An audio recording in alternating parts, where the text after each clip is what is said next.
Welcome to NBA 2K21, and thanks for watching. Today, we are going to learn two different ways to foul, so let's get our controllers ready here. The first method involves pressing the pause button, or this button in the middle right here.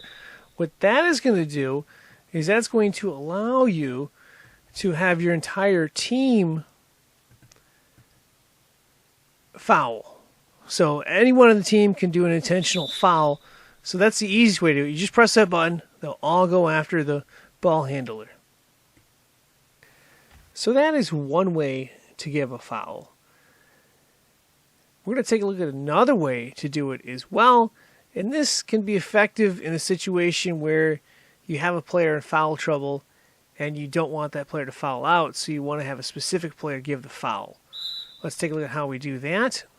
Well, what you're going to do is you are going to hold down the square button.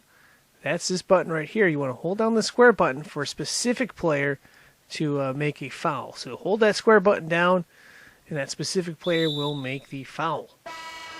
And that is pretty much it. If you are looking for more tips on NBA 2K21, go ahead and check out the link in the description below for the playlist. Thanks for watching, and good luck.